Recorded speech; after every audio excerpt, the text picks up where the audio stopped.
창세기 50장에 보면은 요셉이 마지막으로 자손들에게 자기의 유언을 남기는 것을 이제 볼 수가 있죠. 요셉은 그렇게 애굽에서 높은 그 권세와 또 지위와 또 풍족한 그러한 그 부를 누리면서도 그는 가나안에 관한 하나님이 약속하신 그 약속의 땅에 관한 그 꿈, 비전을 잃지 않았던 것을 이제 볼 수가 있습니다. 야곱이 그가 이제 죽었던 그것으로 인해서 장사를 지낸 그 내용이 창세기 50장에 이제 나오거든요. 이 야곱을 이 애굽의 장례의 방식대로 그의 몸에 이제 향 처리를 하게 되는데 그 향 처리를 하는 데에만 40일이 걸렸다고 그렇게 이제 나옵니다. 여러분 잘 아시죠? 이 애굽의 이 장례 방식 소위 이제 미라를 이제 만든 거죠.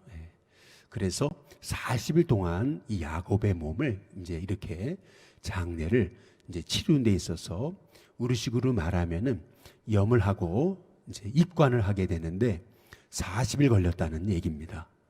그리고 나서 사람들이 장례를 치르고 이 야곱을 위해서 70일을 애곡했다. 이제 이렇게 성경이 말씀하고 있거든요. 합이 도대체 며칠입니까? 110일 동안 장례를 치렀다는 얘기인데요. 그 정도로 이 애굽에서 이 요셉은요, 얼마나 높은 지위에서 얼마나 부를 누리고 얼마나 대단한 권세를 누렸는지 그의 아버지 장례를 치르는 데만 110일이 걸릴 정도로 그렇게 아주 대단한 그러한 영광을 누렸던 것을 우리가 창세기 50장 한 장만을 통해서도 볼 수가 있는 겁니다. 야곱을 이렇게 장례를 치렀다고 한다면 그 요셉은요, 총리를 지냈던 그 애굽 땅에 요셉은 얼마나 대단하게 장례를 치렀을까요? 그런데도 요셉은요, 마지막에 유언을 남기죠. 너희가 이제 반드시 가나안으로 돌아갈 텐데 그때 내 해골을 메고 가야 된다. 이렇게 유언을 하는 것을 볼 수가 있습니다. 아무리 애굽이 좋아도 애굽에서 모든 세상 권세와 부를 누려도요, 영광을 누려도 그것은 한낱 세상의 들의 풀과 같은 것임을 이제 요셉이 깨달은 거죠. 아무리 세상에 그 어떤 억만금을 준다 해도 그는 가나안에 관한 비전을 놓지 않았던 거죠. 마찬가지로 우리도 이 땅에서 아무리 엄청난 부와 권세와 영광을 누려도 우리는 천국에 대한 꿈, 천국에 대한 확신, 천국에 대한 믿음을 놓아서는 안 되는 것입니다.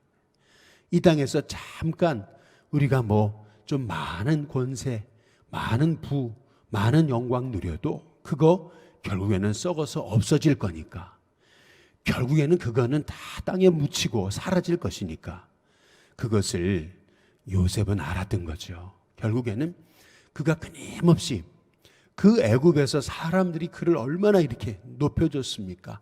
사브낫 바네아 그래가지고 온 세상의 구세주다. 그러면서 사람들이 얼마나 그를 높였어요. 얼마나 그를 높였든지 창세기 50장에 그의 아버지 야곱이 죽었을 때는 무려 110일 동안 장례를 치를 정도로 그렇게 엄청난 부와 권세를 누렸는데 그럼에도 불구하고 요셉은요, 늘 가나안을 향한 꿈과 비전, 소망, 확신을 잃어버리지 않았던 겁니다. 그래서 이스라엘 백성들이 이 요셉의 유언대로 그의 해골을 메고 유골을 메고 가지 않습니까? 마찬가지로 우리도 우리 안에 이러한 하나님의 나라, 전국에 대한 소망과 꿈, 우리 예수님이 요한복음 14장에서 말씀하신 것처럼 내 아버지 집, 그 주님의 나라에 대한 소망과 꿈을 잃지 않는 저와 여러분이 되시길 주님의 이름으로 축복합니다. 마찬가지로 오늘 다윗도 그런 거 아니겠어요? 얼마나 왕으로서 권세와 영광과 부를 누렸습니까? 그럼에도 불구하고 그의 한 가지 아주 유일한 소망, 그것은 하나님의 전을 건축하는 거죠. 주님의 전을 건축하는 거, 그것이 유일한 소망이었어요. 뭐 그가 세상에 어떤 그 영광 맛보지 않은 것이 있겠습니까?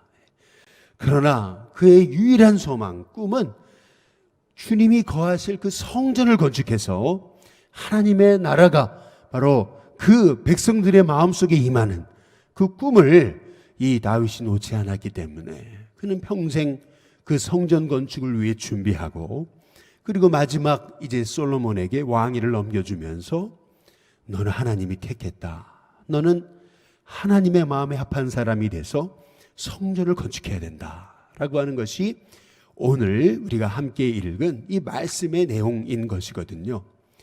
오늘 말씀에서 우리가 한 가지 주목해 볼 한 말씀 중에 하나는 우리 2절에 한번 보시면은 다윗이 이런 얘기를 하죠. 이에 다윗 왕이 일어서서 이르되 나의 형제들 나의 백성들아 내 말을 들으라. 나는 여호와의 언약궤 곧 우리 하나님의 뭐예요? 발판이라 그랬습니다. 봉헌할 성전을 건축할 마음이 있어서 건축할 재료를 준비했다. 이제 이렇게 얘기하죠. 하나님의 발판이다. 언약궤를 발판이다. 이렇게 이제 말씀하고 있어요. 여기서 우리가 볼 수 있는 건 하나님이 하나님의 전을 통하여 일하신다. 이 발판이라고 하는 하나님이 일하시는 곳, 하나님 역사하시는 곳, 하나님 임재하시는 곳, 하나님께서 말씀하시는 곳, 그곳을 향한 이 다윗의 그 아주 간절한 이 소망을 우리가 볼 수 있는 단어가 하나님의 이 발판이라고 하는 이 말씀의 이제 표현에서 우리가 볼 수 있는 이 다윗의 이제 마음인 것이죠. 주님의 성전을 짓기 위해서 오로지 그의 마음과 뜻과 힘을 다했던 이 다윗의 이 마음, 이 마음이 저와 여러분의 마음이 될 수 있게 되기를 주님의 이름으로 축복합니다. 오로지 그 땅 가운데 하나님의 임재와 하나님의 역사를 소망하면서 결국 하나님 나라를 소망해만 살았던 그 마음이 요셉의 마음을 통해서 볼 수가 있는 것이거든요. 우리는 이 마음을 또한 내용과 모습은 다르지만은 그러나 또 다른 그 하나님 나라에 대한 그 간절한 소망을 가졌던 사도 바울을 통해서 이제 볼 수가 있는 것이거든요. 하나님의 나라 복음의 확장을 위해서 선한 싸움을 싸우고 달려갈 길을 마치고 믿음의 길을 지켰던 이 사도 바울 있잖아요.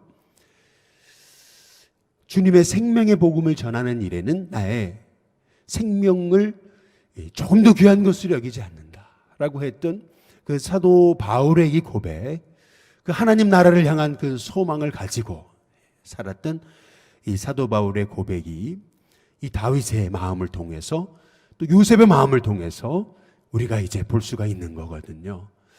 마찬가지로 저와 여러분에게도 이러한 주님이 일하시는 그 주님의 그 나라, 주님의 꿈, 주님의 비전에 대한 소망으로 살아갈 수 있는 저와 여러분이 되시길 주님의 이름으로 축복합니다. 그래서 이 주님의 나라의 확장을 위해서 이 다윗이 솔로몬에게 이제 하고 있는 이 말씀 중에서 우리가 주목해 볼 그러한 말씀이 있잖아요.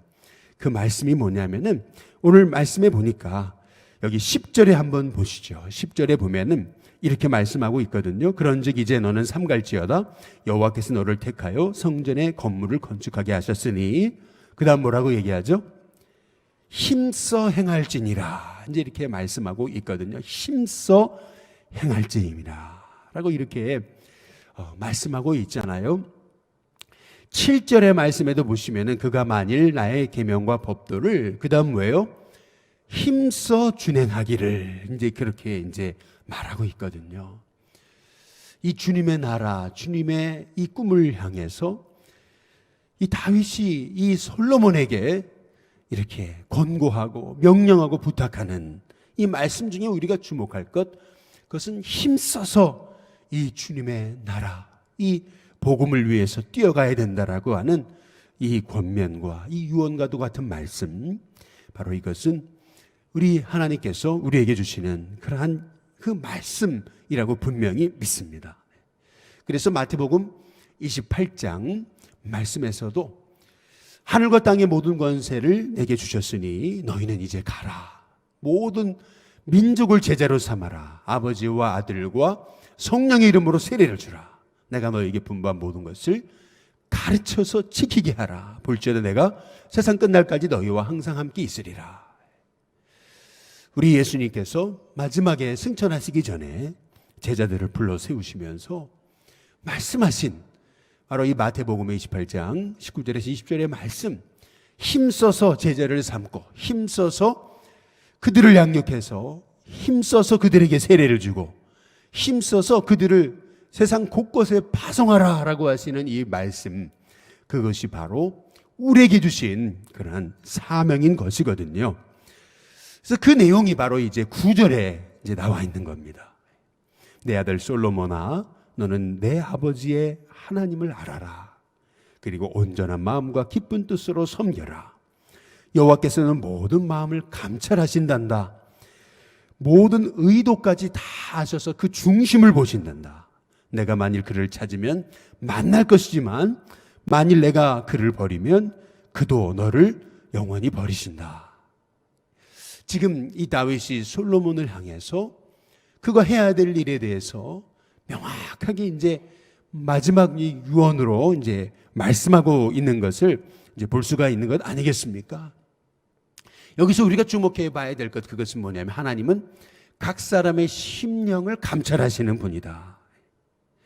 특별히 모든 마음의 의도를 아신다. 중심을 아시는 분이다. 지금 이 말씀을 다윗이 지금 솔로몬에게 하고 있는데요. 이 말씀이 어디서 많이 들어본 말씀 아니십니까? 사무엘이 다윗을 택할 때, 그때에 사람은 외모를 보지만 나 여호와는 중심을 본다 라고 하셨던 바로 그 말씀이죠.